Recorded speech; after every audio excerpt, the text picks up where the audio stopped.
Good evening, students. Lakshya Computer Training Institute or ফালৰ পৰা মই জ্ঞানদীপ sir আৰু আজি আমি পাইথনত ফাইল হ্যান্ডলিং শিকিম তো ফাইল হ্যান্ডলিং কেনেকৈ কৰা হয় গোটেই প্ৰসেসটো আমি লাহে লাহে শিকিম কিন্তু তাৰ আগত অলপ থিওৰি পাৰ্ট আমি শিকি লওঁ তো বলা মই মোৰ যোনটো পিপিটি বনাইছো পাৱাৰ প্ৰেজেন্টেশন হেতু আমি চাই লওঁ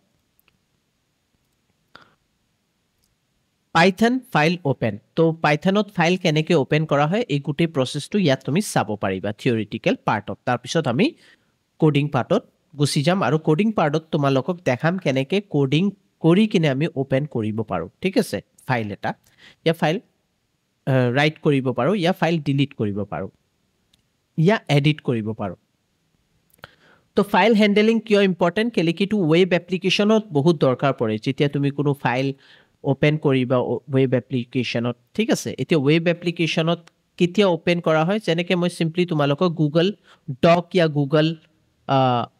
শীট যে আছে য'ত আমি হেতু এটা ওয়েব এপ্লিকেশন তাত আমি কি কৰো অনলাইন অন কৰো গুগল শীট या গুগল ডক তাৰ পিছত আমি তাত এডিট কৰো লিখো সেভ কৰো আকৌ ডিলিটও কৰিব পাৰো গুগল শীটক হয়নে या গুগল ডকক তো হি গুটেই প্ৰসেস বিলাক এনেকৈ হয় যদি তুমি পাইথন জানা পাইথনৰ মাধ্যমে তুমি এনেকে ফাইল ওপেন কৰিব পাৰিবা ডিলিট কৰিব পাৰিবা সাৰ্ভাৰতে আকৌ সাৰ্ভাৰত চাব পাৰিবা Python has several functions for creating, reading, updating and deleting file. তো পাইথনত several function আছে ফাইলৰ মাধ্যমে ফাইলত মানে কি কি কৰা যায় ক্ৰিয়েট কৰা যায় ৰিড কৰা যায় পঢ়িব পাৰিবা ক্ৰিয়েট কৰিব পাৰিবা ফাইল মানে ফাইলটো জেনাৰেট কৰিব পাৰিবা আপডেট কৰিব পাৰিবা আৰু ডিলিটও কৰিব পাৰিবা ঠিক আছে নেক্সট আমাৰ কি আহিলে ফাইল হ্যান্ডলিং কেনেকৈ হ্যান্ডল কৰা হ'ব the key function for working with file in Python is the open function open function যোনটো আছে হেতু ফাইলৰ কাৰণে হয় তো এটো মনত ৰাখিবা ইয়াৰ মাধ্যমে আমি ফাইল ওপেন কৰিব পাৰিম the open function takes two parameter দুটা parameter লয় এটা ফাইল নেম টু এক্সিষ্ট থাকিব লাগিব তেতিয়া হলে ওপেন কৰিব পাৰিবা আৰু মোড হ'ব যেনেকৈ তুমি ৰিড মোড মানে পঢ়িব কাৰণে ইয়া তুমি ৰাইট মোড তুমি এডিট কৰিব কাৰণে ইউজ কৰি আছে তো আগবাঢ়ো তেতিয়া গম পাবা আৰু there are four different methods ইয়া ক'ব পাৰা mode for opening a file R মানে read by default read কৰিব পাৰিবা open a file for reading error if the file does not exist যদি ফাইলটো আগৰ পৰা না থাকে তেতিয়া হলে এৰৰ দেখাব যদি আছে তেতিয়া হলে ওপেন হ'ব আৰু তুমি ডাইৰেক্টলি ৰিড কৰিব পাৰিবা ঠিক আছে চাব পাৰিবা মানে এডিট কৰিব নোৱাৰিবা নেক্সট আমাৰ আহিলে append যদি তুমি a ইউজ কৰি দিয়া open a file for appending create the file মানে ফাইলটো ক্ৰিয়েট হ'ব if file does not exist মানে ফাইলটো যদি না থাকে হেতু ক্ৰিয়েট কৰি দিব append কৰি দিব ওপেন কৰি দিব ঠিক আছে তাৰ পিছত কি আছে ৰাইট মানে তুমি বুজি পাইছে যে ৰাইট মানে তাত আমি এডিট কৰিব পাৰিম লিখিব পাৰিম open a file for writing মানে তাত তুমি ক্ৰিয়েট কৰিলা তাত লিখি আছা হেবিলা create the file if does not exist যদি ফাইলটো না থাকে হেতু ক্ৰিয়েট কৰি দিব আৰু তুমি তাত লিখিব পাৰিবা নেক্সট আহিলে এক্স মানে ক্ৰিয়েট দা স্পেসিফাইড ফাইল এক্স যেতিয়া লিখিবা স্পেসিফাই তুমি ফাইল ক্ৰিয়েট কৰিবা আৰু return N error if da file exist যদি ফাইল সেম নামৰ ফাইল exist আছে তেতিয়া হলে তোমাক এৰৰ দিব ওকে তো এই চাৰিটা মোড মনত ৰাখিবা RAWX নেক্সট আমি যাও নেক্সট আমাৰ আহিলে সিনট্যাক্স কেনেকৈ ওপেন কৰা হয় তো ইয়াত চাব পাৰা খুব ধুনিয়াকৈ দিয়া আছে f এটা ভেৰিয়েবল ইকুৱেল ওপেন লিখিছে ফাংচন তাৰ ভিতৰত তুমি ফাইলৰ নামটো লিখি দিবা ঠিক আছে তো এটো যেনেকৈ file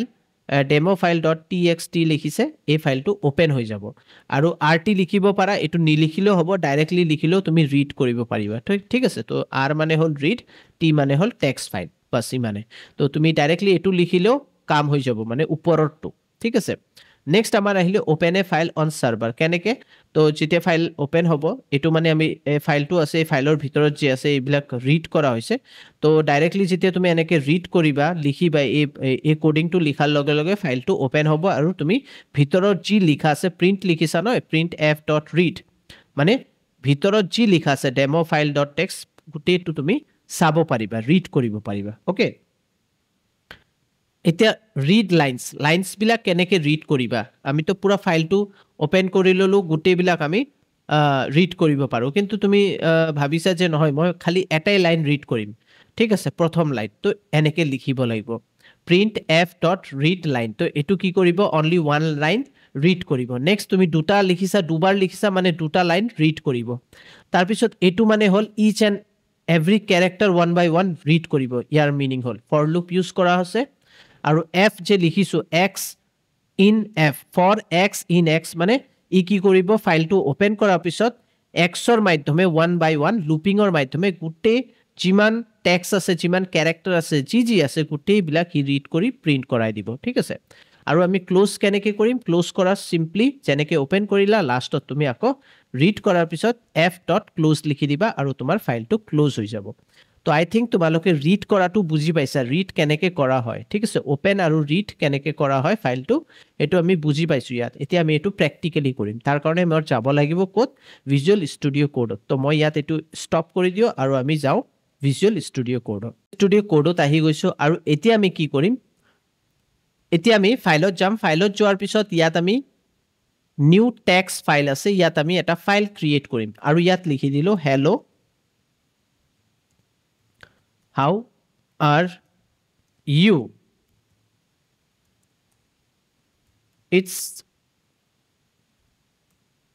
it's a python world তো এই ওয়ার্ডটো মই মানে এই সেন্টেন্স বিলাক মই এটা ফাইলত লিখিলো আৰু এই ফাইলটো মই নৰমালি সেভ কৰি দিম সেভ এজ আৰু এটো আমাৰ পাইথন যে আমাৰ যোনটো ফোল্ডাৰ আছে তাৰ ভিতৰতে থাকিব ইয়াৰ আমি নাম লিখি দিম সিম্পল এটা নাম লিখি দিলো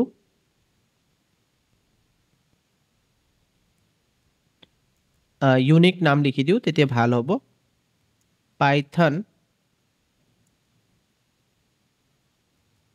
python 1 dot या python ঠিক আছে python 1.txt text তো এটো মনত ৰাখিবা প্লেন টেক্সট লিখা আছে txt text লিখিছো এক্সটেনশন আৰু এটো মই সেভ কৰি দিলো এটো আমাৰ সেভ হৈ গল python ফাইলটো তোমাৰ সেভ থাকিব লাগিব ঠিক আছে আমি কেলেকে এটো ডাইৰেক্টলি ওপেন কৰিম এতিয়া আমি কি কৰো ফাইলত যাও নিউ টেক্সট কৰিলো ইয়াত আমি প্ৰগ্ৰামটো লিখিম মানে আমি এই ফাইলটো যে আছে python 1.txt এই ফাইলটো আমি ৰিড কৰিম তো আমি কি কৰিম f লিখিলো ইকুৱেল ওপেন লিখিলো ওপেন লিখাৰ পিছত ব্ৰেকেট দিলা ব্ৰেকেট দিয়াৰ পিছত ইয়াত ডাবল কোটছৰ ভিতৰত তুমি কি লিখিবা ফাইলৰ নাম python লিখিবা এতিয়া মই এটো আমাৰ সেম মানে ফোল্ডাৰৰ ভিতৰত আছে তাৰ কাৰণে মই একো স্ল্যাশ या বেলেগ ড্ৰাইভত যোৱা নাই মই ডাইৰেক্টলি python 1.txt text লিখিলো এন্ড দেন ওকে ইমান লিখি দিলো এতিয়া মই এটো ফাইলটো সেভ কৰি দিও এটো আমি সেভ কৰি দিও তো ইয়াত আমাৰ সেভ কৰা এটো আমি সেভ কৰি দিও সেভ কৰাৰ পিছত ইয়াত লিখি দিও file.py ঠিক আছে বাস হৈ গল এতিয়া আমি চাও এটো ৰিড কৰি মানে এটো আমি ওপেন কৰি চাও ওকে ইয়াত মই এটো দিয়া নাই ডাবল কোটস দি দিও এন্ড এটো চাও কি হয় কি দেখায় ওকে তো ফাইল এটো কি হৈ গল আমাৰ ৰিড হৈ আছে মানে এটো কি হল আমি ওপেন কৰি আছো ওপেন কৰাৰ পিছত এটো তো ৰিড কৰিব লাগিব মানে এটো আমি ওপেন কৰাৰ পিছত ইয়াৰ ভিতৰৰ ডেটাটো আমি চাব লাগিব তো ডেটাটো চাব কাৰণে আমি কেনেকে ডেটা চাম ইয়াত আমি লিখিম print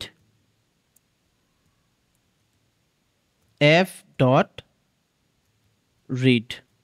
এই ফাংশনটো ইউজ কৰিম এতিয়া কি হ'ব python 1 ৰ ভিতৰত যি মানে আছে গুটে বিলাক আমি চাব পাৰিম কেলেকি আমি ওপেন লিখিছো ওপেন কৰা মানে হেতু ফাইলটো ওপেন কৰি হি ভিতৰৰ গুটে বিলাক হি ৰিড কৰিব সো আমি ইয়াত ৰান কৰি চাও তো ইয়াত চাব পাৰা hello how are you it's a python word ঠিক আছে এটো বুজি পাইছা তো আমি ৰিডৰ মাধ্যমে আমি এটো আৰামসে চাব পাৰো এতিয়া মানিলো তুমি ৰিড লাইন লিখা যদি তুমি ইয়াত ৰিড লাইন লিখা তো তুমি only one কি কৰিব পাৰিবা only one line এটা লাইন ৰিড কৰিব পাৰিবা ঠিক আছে তো ইয়াত আমি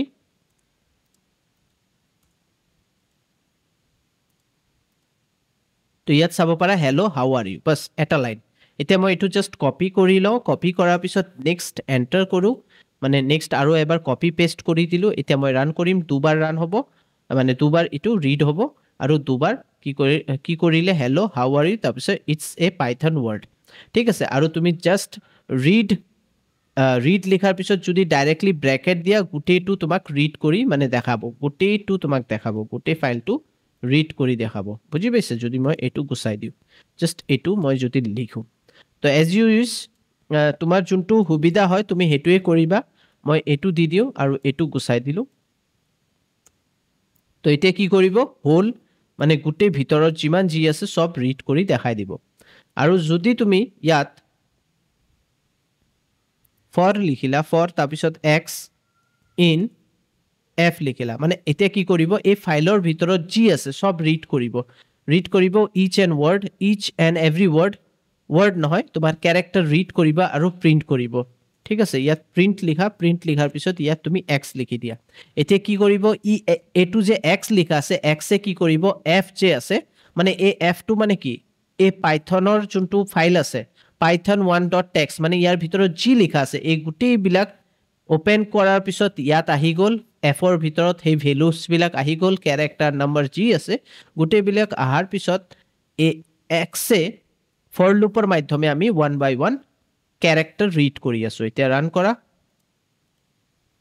তো এটো চাব পাৰা hello how are you আৰু it's a python world তোমাৰ ৰিড কৰা হল এতিয়া তুমি এটো ক্লোজ কেনেকৈ কৰিবা simple f.close ক্লোজ ব্র্যাকেট দি দিলা that's it এতিয়া এটো ক্লোজ হৈ যাব ৰাইট ক্লিক কৰা দেন ৰান কৰি দিয়া আৰু এটো অটোমেটিক্যালি ৰানো হৈ গল দেখালেও আৰু এতিয়া ক্লোজও হৈ গল ঠিক আছে তো এটো হল এক্সিস্টিং এটো এক্সিস্টিং ফাইল হয় এক্সিস্টিং ফাইল তুমি ওপেন কৰি আছে এক্সিস্টিং ফাইল এতিয়া মানি লোৱা মই এটা নতুন ফাইল জেনাৰেট কৰিব বিচাৰিছো মই 2 দিলু ইয়াত মই ইয়াত 2 দি দিলু আৰু ইয়াত মই এতিয়া কমা দিয়াৰ পিছত ইয়াত মই a লিখিব পাৰো a লিখিলে ক্ৰিয়েট হৈ যাব ঠিক আছে এই ফাইলটো নাই এই ফাইলটো ক্ৰিয়েট হৈ যাব a লিখা আছে এটা ফাইল নতুনকে ক্ৰিয়েট হৈ যাব w লিখিলে হ'ব তো আমি এটো এনেকে ৰান কৰি দিও তো সৰি এটো আমি গুছাই দিও এবিলাক আমাৰ না লাগে এতিয়া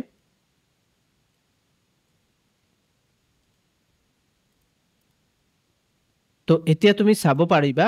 এতিয়া মই এটো মিনিমাইজ কৰি দিও মিনিমাইজ কৰাৰ পিছত মই তোমালোকক ইয়াত পাইথনৰ ভিতৰত লৈ যাও ইয়াত তুমি চাব পাৰা python 2 বুলি এটা ফাইল জেনাৰেট হৈ গল এটো চোৱা python 2 বুলি এটা ফাইল জেনাৰেট হৈ গল ঠিক আছে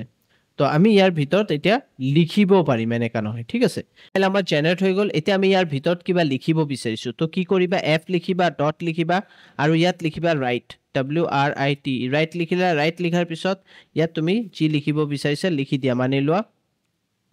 good morning students লিখিছো তাৰ পিছত আমি লিখিম you all are watching Lakshya Computer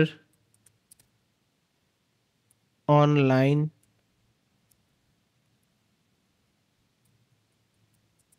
Training ঠিক আছে তো ইয়াত চাব পাৰা এনেকে মই লিখিলো আৰু তাৰ পিছত এটো হোৱাৰ পিছত তলত ইয়াত মই এতিয়া f.close ফাইলটো আকৌ ক্লোজ কৰি দিলো that's it তো আমি ফাইল এটা জেনাৰেট কৰিলো এতিয়া আমি ফাইলৰ ভিতৰত আকৌ লিখিলো আৰু এতিয়া আমি এতিয়া মেবি আমাৰ এটা এৰৰ আহিব পাৰে কিলে কি এই ফাইলটো অলৰেডি জেনাৰেট আছে ঠিক আছে মই চাই লও হোৱা নাই কোনো এৰৰ হোৱা নাই কোনো ধৰণৰ মানে এটো এড হৈ গৈছে যেতে এ লিখিবা মানে append মানে এই ফাইলৰ ভিতৰত যোনটো আমাৰ python 2 ফাইল আছে তাৰ ভিতৰত আমি জি লিখি মানে জি আমি ইয়াত লিখিলো হেতু এড হৈ গল মানে তাত সেভ হৈ গল এতিয়া আমি এই ফাইলটো ৰিড কৰিম এই ফাইলটো ৰিড কৰাৰ প্ৰসেসটো কি জাস্ট তোমালোকে এটো গুছাই দিয়া and then তোমাৰ এতিয়া আমি কি কৰিম এটো ৰিড কৰিম এই ফাইলটো এতিয়া আমি ৰিড কৰিম তো ইয়াত আমি r লিখি দিম r লিখাৰ পিছত প্ৰিন্ট লিখিম প্ৰিন্ট লিখাৰ পিছত ইয়াত আমি ব্ৰেকেটৰ ভিতৰত লিখিম f.read ফাংশন ব্ৰেকেট ক্লোজ ঠিক আছে এটো লিখাৰ পিছত এতিয়া আমি এটো ৰান কৰিম তেতিয়া তুমি চাব পাৰা ইয়াৰ ভিতৰত যি লিখা আছে এটো শো কৰি দিবে তো ইয়াত চাব পাৰা good morning student you all are watching Lakshya Computer Training online training okay so I think তোমালোকে ওপেন কৰা আৰু তাত কেনেকৈ লিখিব লাগে আৰু কেনেকৈ ক্ৰিয়েট কৰিব লাগে নতুন এটা ফাইল এটো বুজি পাইছা তো মই নেক্সট ক্লাছত ফাইলৰ বিষয়ত আৰু অলপ তোমালোকৰ লগত ডিসকাস কৰিম আমাৰ যোনটো ক্লাছ এটো লেন্দি হৈ গৈ আছে সো আমি ইয়াতে ষ্টপ কৰি দিও তোমালোকে প্লিজ এটো এটা এবাৰ ঘৰত প্ৰেক্টিস কৰি চাবা thank you bye bye take care